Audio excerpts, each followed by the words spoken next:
gifts and such. "Oh, yes, Mr. Hart," Miranda said, smiling pleasantly as she sat down beside us. "Unfortunately, he had a business thing today up in Dublin, so he came in and signed yesterday evening. I hope that's not a problem." Mary Catherine looked at her, still a little confused. "I suppose not," she finally said. "Perhaps you can call him this afternoon," Miranda said, uncapping a red and gold Mont Blanc pen and offering it to Mary Catherine. "Go over everything then." "Perhaps," Mary Catherine said, finally taking the pen as Miranda deftly turned over the first sheaf of documents and opened it to the signature page. Mary Catherine, before you get started, I'd like to ask Miranda a question," I said as Mary Catherine was about to sign the first line, "if that's okay." "Yes," Miranda said a tad curtly as she darted her intelligent gray eyes at me. "I'm sorry, what's your name again?" "I'm Mike Bennett," I said, smiling the most vacant, stupid Yank smile I could muster. "From New York City." "Ah, yes, great city that. Tell me your concern, Mike, I'm all ears," Miranda said impatiently. "I know it's probably nothing, but what's all this here?" I said as I pointed at the document. "Under Mr. Hart's name, what exactly is Red Rover Services, LLC?" "Oh, that's just one of Mr. Hart's companies," Miranda said with a shrug. "He wanted to purchase the property through his LLC for tax purposes. It's nothing to worry about, happens on contracts all the time." "Oh, good," I said brightly. "I wouldn't want there to be anything out of the ordinary." "Completely normal," Miranda said, nodding gently. "Any other questions? Shall we get started?" "Well, actually, just one," I said as she frowned again. "What does Red Rover Services do?" "You know, I'm not completely sure," Miranda said, biting on a knuckle. I grinned some more as I slowly took out my iPhone and placed it on her desk with a click. "Well, before we continue, why don't I look it up?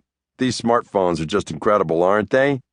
Curiosity would never have killed that darn cat if he'd only had a smartphone," I said. "What is it, Mike?" Mary Catherine said, frowning over at me. "Red Rover is a construction company, okay?" Miranda was starting to sound impatient. "They build housing complexes, mostly in Northern Ireland, but they also had a few developments up in Westmeath." Miranda paused, folded her arms. "But you heard Mr. Hart's assurances that he's going to keep the hotel running. You'll not find another buyer at any rate, not in this market." She turned to Mary Catherine. "You're going back to America, Mary Catherine, right? So go ahead and sign. Take the money for your family. It'll all work out, I'm sure." Mary Catherine stared at the lawyer. The Mont Blanc made a screech as she flicked it across the glass tabletop at Miss Miranda O'Toole. "No developers, I told you that at the very beginning, several times. You're a dishonest person, Miss O'Toole. Putting my friends and relatives out on the street in order to make a few euro isn't the kind of thing I do, unlike you." "And you're a very naive young woman, Miss Flynn," the lawyer said sharply. "That old place is on its last legs. Has been for a decade, and everyone from around here knows it. That ratty course has more rabbit holes on the fairways than the ones on the ragged greens. Take the money." "Mike, it's time to leave," Mary Catherine said, standing. "Thanks for the Javalia," I said to the grim-faced lawyer as I clicked my china cup on the glass and retrieved my phone.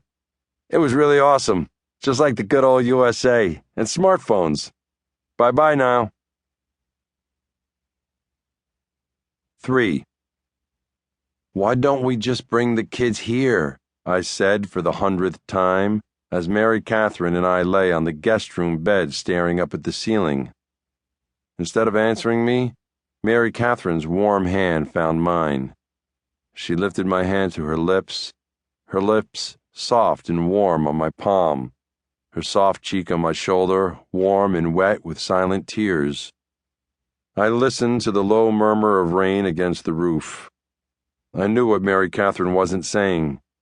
She wanted me to stay, or she wanted to come with me, one or the other, it didn't matter, as long as we were together, as we'd always wanted to be, only we couldn't. The dreaded morning of my flight was here. The real world was back and getting in the way, as usual. There was no way around it. No matter how we adjusted things, we'd have to be apart again.